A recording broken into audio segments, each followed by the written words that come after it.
आइए सुनते हैं मुंशी प्रेमचंद की कहानी डिमॉन्स्ट्रेशन। कहानी वाली सोनम की आवाज में। महाशय गुरु प्रसाद जी रसिक जीव हैं। गाने बजाने का शौक है, खाने खिलाने का शौक है और सैर तमाशे का शौक है, पर उसी मात्रा में द्रव्योपार्जन का शौक नहीं है। यो वो किसी के मोहताज नहीं है, भले आदमियों की तरह हैं और हैं भी भले आदमी, मगर किसी काम में चिमट नहीं सकते। गुड़ होकर भी उनमें लस नहीं है। वो कोई ऐसा काम उठाना चाहते हैं जिसमें चटपट कारू का खजाना मिल जाए और हमेशा के लिए बेफिक्र हो जाए। बैंक से छमाही सूद चलाए, खाएं और मजे से पड़े रहें। किसी ने सलाह दी, नाटक कंपनी खोलो। उनके दिल में बात जम गई। मित्रों को लिखा, मैं ड्रामेटिक कंपनी खोलने जा रहा हूँ, आप लोग ड्रामे लिखना शुरू कीजिए। कंपनी का प्रोस्पेक्टस बना। कई महीने उसकी खूब चर्चा रही। कई बड़े बड़े आदमियों ने हिस्से खरीदने के वादे किए, लेकिन ना हिस्से बिके ना कंपनी खड़ी हुई। हाँ, इसी धुन में गुरु प्रसाद ने एक नाटक की रचना कर डाली और ये फिक्र हुई कि इसे किस कंपनी को दिया जाए। लेकिन ये तो मालूम ही था कि कंपनी वाले एक ही घाघ होते हैं। फिर हर एक कंपनी में उसका एक नाटककार भी होता है। वो कब चाहेगा कि उसकी कंपनी में किसी बाहरी आदमी का प्रवेश हो। वो इस रचना में तरह तरह के ऐब निकालेगा और कंपनी के मालिक को भड़का देगा। इसलिए प्रबंध किया गया कि मालिकों पर नाटक का कुछ ऐसा प्रभाव जमा दिया जाए कि नाटककार महोदय की कुछ दाल न गल सके। 5 सज्जनों की एक कमेटी बनाई गई। उसमें सारा प्रोग्राम विस्तार के साथ तय किया गया और दूसरे दिन 5 सज्जन गुरु प्रसाद जी के साथ नाटक दिखाने चले। तांगे आ गए, हारमोनियम, तबला आदि सब उस पर रख दिए गए, क्योंकि नाटक का डिमॉन्स्ट्रेशन करना निश्चित हुआ था। सहसा विनोद बिहारी ने कहा, यार तांगे पर जाने में कुछ बदरोबी होगी। मालिक सोचेगा ये महाशय यूं ही हैं। इस समय 10-5 रुपए का मुंह न देखना चाहिए। मैं तो अंग्रेजी की विज्ञापनबाजी का कायल हूँ कि रुपए में 15 आने उसमें लगाकर शेष 1 आने में रोजगार करते हैं। कहीं से 2 मोटर मंगानी चाहिए। रसिक लाल बोले, लेकिन किराए की मोटरों से वो बात पैदा ना होगी जो आप चाहते हैं। किसी रईस से 2 मोटरें मंगानी चाहिए, मारिस हो या नए चाल की आस्टिन। बात सच्ची है, भेष से भीख मिलती है। विचार होने लगा कि किसी रईस से याचना की जाए। अजी वो महाखूसट है, सवेरे उसका नाम ले लो तो दिन भर पानी ना मिले। अच्छा, सेठ जी के पास चले तो कैसा? मुंह धो रखिए, उसकी मोटरें अफसरों के लिए रिजर्व हैं। अपने लड़के तक को भी कभी बैठने नहीं देता, आपको दिए देता है। तो फिर कपूर साहब के पास चले, अभी उन्होंने नई मोटर ली है। अजी उनका नाम ना लो, कोई ना कोई बहाना करेगा, ड्राइवर नहीं है, मरम्मत में है। गुरु प्रसाद ने अधीर होकर कहा, तुम लोगों ने तो व्यर्थ का बखेड़ा खड़ा कर दिया। तांगे पर चलने में क्या हर्ज था? विनोद बिहारी ने कहा, आप तो घास खा गए हैं। नाटक लिख लेना दूसरी बात है और मामले को पटाना दूसरी बात है। रुपए पृष्ठ सुना देता है, अपना सब मुंह लेकर रह जाओगे। अमरनाथ ने कहा, मैं तो समझता हूँ मोटर के लिए किसी राजा रईस की खुशामद करना बेकार है। तारीफ तो तब है जब पांव पांव चले और वहाँ ऐसा रंग जमाए कि मोटर से भी ज्यादा शान रहे। विनोद बिहारी उछल पड़े। सब लोग पांव पांव चले। वहाँ पहुंचकर किस तरह की बातें शुरू होंगी, किस तरह तारीफों के पुल बांधे जाएंगे, किस तरह ड्रामेटिस्ट साहब को खुश किया जाएगा, इस पर बहस होती जाती थी। हम लोग कंपनी के कैंप में कोई 2 बजे पहुंचे। वहाँ मालिक साहब, उनके एक्टर, नाटककार सब पहले से ही हमारा इंतजार कर रहे थे। पान, इलायची, सिगरेट मंगा लिए थे। ऊपर जाते ही रसिक लाल ने मालिक से कहा, क्षमा कीजिए, हमें आने में थोड़ी देर हुई। हम मोटर से नहीं, पांव पांव आए हैं। आज यही सलाह हुई कि प्रकृति की छटा का आनंद उठाते चले। गुरु प्रसाद तो प्रकृति के उपासक है। इनका बस होता तो आज चिमटा लिए या तो कहीं भीख मांगते होते या किसी पहाड़ी गांव में वटवृक्ष के नीचे बैठे पक्षियों का चहकना सुनते होते। विनोद ने रद्दा जमाया, पूरे सतयुगी आदमी हैं। नौकर चाकर तो मोटरों पर सवार होते हैं और आप गली गली मारे मारे फिरते हैं। जब और रईस नींद के मजे लेते होते हैं तो आप नदी के किनारे उषा का श्रृंगार देखते हैं। मस्तराम ने फरमाया, कवि होना मानो दीन दुनिया से मुक्त हो जाना है। गुलाब की एक पंखुड़ी लेकर उसमें ना जाने क्या घंटों देखा करते हैं। प्रकृति की उपासना ने ही यूरोप के बड़े बड़े कवियों को आसमान पर पहुंचा दिया है। यूरोप में होते तो आज इनके द्वार पर हाथी झूमता होता। एक दिन एक बालक को रोते देखकर आप रोने लगे। पूछता हूँ, भाई क्यों रोते हो? तो और रोते हैं, मुंह से आवाज नहीं निकलती। बड़ी मुश्किल से आवाज निकली। विनोद ने कहा, जनाब, कवि का हृदय कोमल भावों का स्रोत है, मधुर संगीत का भंडार है, अनंत का आईना है। रसिक ने कहा, क्या बात कही है आपने, अनंत का आईना।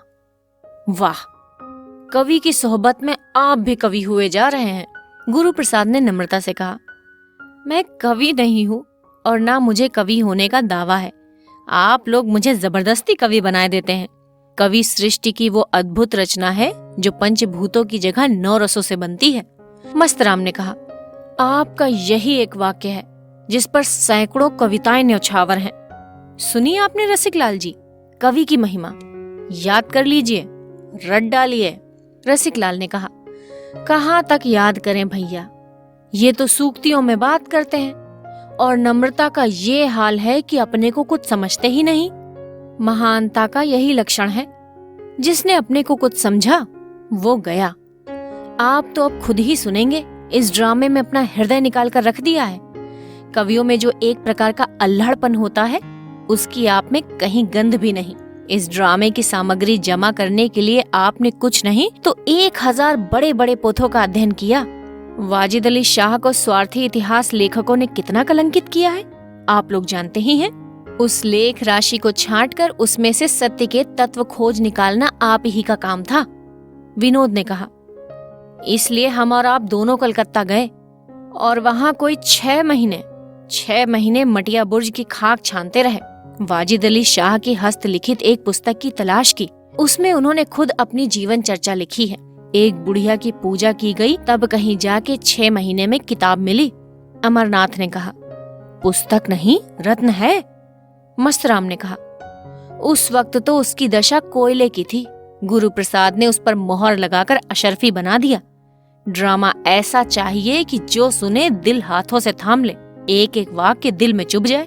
अमरनाथ ने कहा, संसार साहित्य के सभी नाटकों को आपने चाट डाला और नाट्य रचना पर सैकड़ों किताबें पढ़ डाली।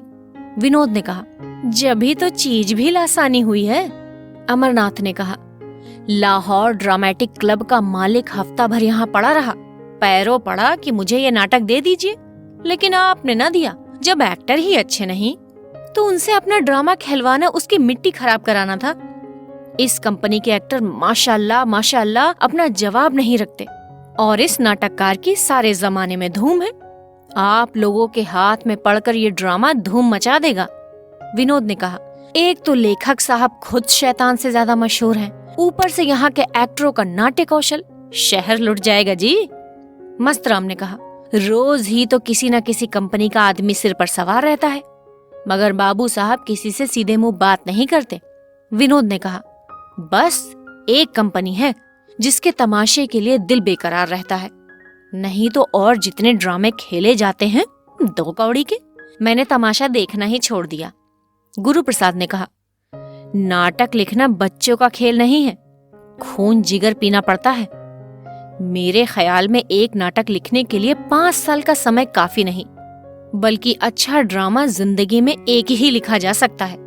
यूं कलम घिसना दूसरी बात है। बड़े बड़े धुरंधर आलोचकों का यही निर्णय है कि आदमी जिंदगी में एक ही नाटक लिख सकता है। रूस, फ्रांस, जर्मनी सभी देशों के ड्रामे पढ़े, पर कोई न कोई दोष सभी में मौजूद। किसी में भाव है तो भाषा नहीं, भाषा है तो भाव नहीं, हास्य है तो गाना नहीं, गाना है तो हास्य नहीं। जब तब भाव, भाषा, हास्य और गाना चारों अंग पूरे न हो, उसे ड्रामा कहना ही नहीं चाहिए। मैं तो बहुत ही तुच्छ आदमी हूँ। कुछ आप लोगों की सोहबत में शुद्ध आ गई, मेरी रचना की हस्ती ही क्या, लेकिन ईश्वर ने चाहा तो ऐसे दोष आपको न मिलेंगे। विनोद ने कहा, जब आप उस विषय के मर्मज्ञ हैं तो दोष रह ही कैसे सकते हैं। रसिक लाल ने कहा, 10 साल तक तो आपने केवल संगीत कला का अभ्यास किया, घर के हजारों रुपए उस्तादों को भेंट कर दिए, फिर भी दोष रह जाए तो दुर्भाग्य है। रिहर्सल शुरू हुआ और वाह वाह वाह का तार बंधा। कोरस सुनते ही एक्टर और प्रोपाइटर और नाटककार सभी मानो जाग पड़े। भूमिका ने उन्हें विशेष प्रभावित किया था, पर असली चीज सामने आते ही आंखें खुली। समा बंध गया। पहला सीन आया। आंखों के सामने वाजिद अली शाह के दरबार की तस्वीर खिंच गई। दरबारियों की हाजिर जवाबी और फड़कते हुए लतीफे, वाह वाह, क्या कहना है, क्या वाक्य रचना थी, क्या शब्द योजना थी। रसों का कितना सुरुचि से भरा हुआ समावेश था। तीसरा दृश्य हास्यमय था। हंसते हंसते लोगों की पसलियां दुखने लगी। स्थूलकाय स्वामी की संयत अविचलता भी आसन से डिग गई। चौथा सीन करुणाजनक था। हास्य के बाद करुणा, आंधी के बाद आने वाली शांति थी। विनोद आंखों पर हाथ रखे सिर झुकाए जैसे रो रहे थे। इसी तरह सीन पर सीन और अंक पर अंक समाप्त होते गए, यहाँ तक कि जब रिहर्सल समाप्त हुआ तो दीपक बुझ चुके थे। सेठ जी अब तक बैठे सोंठ बने हुए थे। ड्रामा समाप्त हो गया, पर उनके मुखार विंद पर उनके मनोविचार का लेश मात्र भी आभास न था। जड़ बैठे हुए थे, न मुस्कुराहट, न कौतूहल, न हर्ष, न कुछ।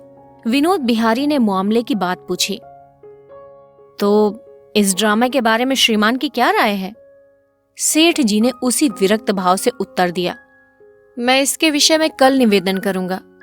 कल यहीं भोजन कीजिएगा। आप लोगों के लायक भोजन क्या होगा, उसे केवल विदुर का साग समझकर स्वीकार कीजिएगा।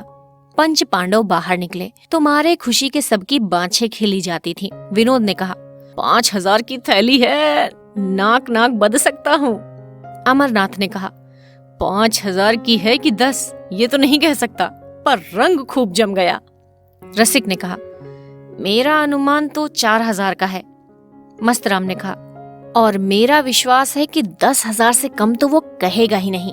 मैं तो सेठ के चेहरे की तरफ ध्यान से देख रहा था। आज ही कह देता, पर डरता था कहीं ये लोग अस्वीकार न कर दे। उसके होठों पर तो हंसी न थी, पर मग्न हो रहा था। गुरु प्रसाद ने कहा, मैंने पढ़ा भी तो जी तोड़कर। विनोद ने कहा, ऐसा जान पड़ता था कि तुम्हारी वाणी पर सरस्वती बैठ गई है। सभी की आंखें खुल गईं।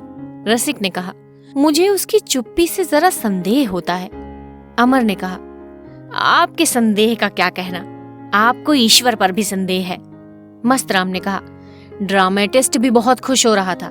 10-12 हजार का वारा न्यारा है भाई, आज इस खुशी में एक दावत होनी चाहिए। गुरु प्रसाद ने कहा, अरे तो कुछ बोहनी बट्टा हो जाए। मस्तराम ने कहा, जी नहीं, तब तो जलसा होगा, आज दावत होगी। विनोद ने कहा, भाग्य के बली हो तुम गुरु प्रसाद। रसिक लाल ने कहा, मेरी राय है जरा ड्रामेटिस्ट को गांठ लिया जाए, मुझे उसका मौन भयभीत कर रहा है। मस्तराम ने कहा, आप तो वही हैं, वो नाक रगड़ कर रह जाए तब भी ये सौदा होकर रहेगा। सेठ जी बचकर निकल नहीं सकते। विनोद ने कहा, हम लोगों की भूमिका भी तो जोरदार थी। अमर ने कहा, उसी ने तो रंग जमा दिया, अब कोई छोटी रकम कहने का उसे साहस ना होगा। अभिनय। रात को गुरु प्रसाद के घर मित्रों की दावत हुई। दूसरे दिन कोई 6 बजे 5 आदमी सेठ जी के पास जा पहुंचे। संध्या का समय हवाखोरी का है। आज मोटर पर न आने के लिए बना बनाया बहाना था। सेठ जी आज बेहद खुश नजर आते थे। कल की वो मुहर्रमी सूरत अंतर्धान हो गई थी। बात बात पर चहकते थे, हंसते थे, जैसे लखनऊ का कोई रईस हो। दावत का सामान तैयार था। मेजों पर भोजन चुना जाने लगा। अंगूर, संतरे, केले, सूखे मेवे, कई किस्म की मिठाइयाँ, कई तरह के मुरब्बे, शराब आदि सजा दिए गए और यारों ने खूब मजे से दावत खाई। सेठ जी मेहमान नवाजी के पुतले बने हुए हर एक मेहमान के पास आ आकर पूछते, कुछ और मंगाऊं? कुछ तो और लीजिए, आप लोगों के लायक भोजन यहाँ कहाँ बन सकता है। भोजन के उपरांत लोग बैठे तो मामले की बातचीत होने लगी। गुरु प्रसाद का हृदय आशा और भय से कांपने लगा। सेठ जी ने कहा, हुजूर ने बहुत ही सुंदर नाटक लिखा है, क्या बात है? ड्रामाटिस्ट ने कहा, यहाँ जनता अच्छे ड्रामों की कद्र नहीं करती, नहीं तो ये ड्रामा लाजवाब होता। सेठ जी ने कहा, जनता कद्र नहीं करती ना करे, हमें जनता की बिल्कुल परवाह नहीं है, रत्ती बराबर परवाह नहीं है। मैं इसकी तैयारी में 40,000 केवल बाबू साहब की खातिर खर्च कर दूंगा। आपने इतनी मेहनत से एक चीज लिखी है तो मैं उसका प्रचार भी उतने ही हौसले से करूंगा। हमारे साहित्य के लिए क्या ये कुछ कम सौभाग्य की बात है कि आप जैसे महान पुरुष इस क्षेत्र में आ गए? ये कीर्ति हुजूर को अमर बना देगी। ड्रामेटिस्ट ने कहा, मैंने ऐसा ड्रामा आज तक नहीं देखा। लिखता मैं भी हूँ और लोग भी लिखते हैं, लेकिन आपकी उड़ान को कोई क्या पहुंचेगा। कहीं कहीं तो आपने शेक्सपियर को भी मात कर दिया है। सेठ जी ने कहा, तो जनाब, जो चीज दिल की उमंग से लिखी जाती है वो ऐसी ही अद्वितीय होती है। शेक्सपियर ने जो कुछ लिखा रुपए के लोभ से लिखा। हमारे दूसरे नाटककार भी धन के लिए ही लिखते हैं, उनमें वो बात कहाँ पैदा हो सकती है। गोसाई जी का रामायण क्यों अमर है? इसलिए कि वो भक्ति और प्रेम से प्रेरित होकर लिखी गई है। सादी की गुलिस्ता और बोस्ता, होमर की रचनाएं इसलिए स्थायी हैं कि उन कवियों ने दिल की उमंग से लिखा है। जो उमंग से लिखता है वो एक एक शब्द, एक एक वाक्य, एक एक उक्ति पर महीनों खर्च कर देता है। धनेक्षु को तो एक काम जल्दी से समाप्त करके दूसरा काम शुरू करने की फिक्र होती है। ड्रामेटिस्ट ने कहा, आप बिल्कुल सत्य कह रहे हैं। हमारे साहित्य की अवनति केवल इसलिए हो रही है कि हम सब धन के लिए या नाम के लिए लिखते हैं। सेठ जी ने कहा, सोचिए, आपने 10 साल केवल संगीत कला में खर्च कर दिए। लाखों रुपए कलावंतों और गायकों को दे डाले होंगे। कहां कहां से और कितने परिश्रम और खोज से इस नाटक की सामग्री एकत्र की। न जाने कितने राजों महाराजाओं को सुनाया। इस परिश्रम और लगन का पुरस्कार कौन दे सकता है? ड्रामेटिस्ट ने कहा, अरे मुमकिन ही नहीं। ऐसी रचनाओं के पुरस्कार की कल्पना करना ही उसका अनादर करना है। इनका पुरस्कार यदि कुछ है तो वो अपनी आत्मा का संतोष है। वो संतोष आपके एक एक शब्द से प्रकट होता है। सेठ जी ने कहा, अरे वाह, आपने बिल्कुल सत्य कहा है कि ऐसी रचनाओं का पुरस्कार अपनी आत्मा का संतोष है। यश तो बहुधा ऐसी रचनाओं को मिल जाता है जो साहित्य के कलंक है। आप ड्रामा ले लीजिए और आज से ही पार्ट भी तकसीम कर दीजिए। 3 महीने के अंदर इसे खेल डालना होगा। मेज पर ड्रामे की हस्तलिपि पड़ी हुई थी। ड्रामेटिस्ट ने उसे उठा लिया। गुरु प्रसाद ने दीन नेत्रों से विनोद की ओर देखा। विनोद ने अमर की ओर, अमर ने रसिक की ओर, पर शब्द किसी के मुंह से न निकला। सेठ जी ने मानो सभी के मुंह सी दिए हों। ड्रामेटिस्ट चल दिए। सेठ जी ने मुस्कुराकर कहा, हुजूर को थोड़ी सी तकलीफ और करनी होगी। ड्रामे का रिहर्सल शुरू हो जाएगा तो आपको थोड़े दिनों तक कंपनी के साथ रहने का कष्ट उठाना पड़ेगा। हमारे एक्टर अधिकांश गुजराती हैं। वो हिंदी के भाषा के शब्दों का उच्चारण नहीं कर सकते। कहीं कहीं पर शब्दों पर अनावश्यक जोर दे देते हैं। आपकी निगरानी से ये सारी बुराइयां दूर हो जाएंगी। एक्टरों ने यदि अच्छा पार्ट न किया तो आपके सारे परिश्रम पर पानी पड़ जाएगा। ये कहते हुए उन्होंने लड़के को आवाज दी, बॉय, इन लोगों के लिए सिगार लाओ। सिगार आ गया। सेठ जी उठ खड़े हुए। ये मित्र मंडली के लिए विदाई की सूचना थी। 5 सज्जन भी उठे। सेठ जी आगे आगे द्वार तक आए, फिर सबसे हाथ मिलाते हुए कहा, आज इस गरीब का तमाशा देख लीजिए, फिर ये संयोग ना जाने कब प्राप्त हो। गुरु प्रसाद ने मानो किसी कब्र के नीचे से कहा, हो सका तो आ जाऊंगा। सड़क पर आकर 5 मित्र खड़े होकर एक दूसरे का मुंह ताकने लगे। तब 5 जोर से ही ठहाका मारकर हंस पड़े। विनोद ने कहा, ये हम सबका गुरु घंटाल निकला। अमर ने कहा, साफ आंखों में धूल झोंक दी। रसिक ने कहा, मैं उसी चुप्पी को देखकर पहले ही डर रहा था कि ये कोई पल्ले सिर का घाघ है। मस्तराम ने कहा, मान गया इसकी खोपड़ी को, ये चपत उम्र भर न भूलेगी। गुरु प्रसाद इस आलोचना में शरीक न हुए। वो इस तरह सिर झुकाए चले जा रहे थे मानो अभी तक वो स्थिति को समझ ही ना पाए हों।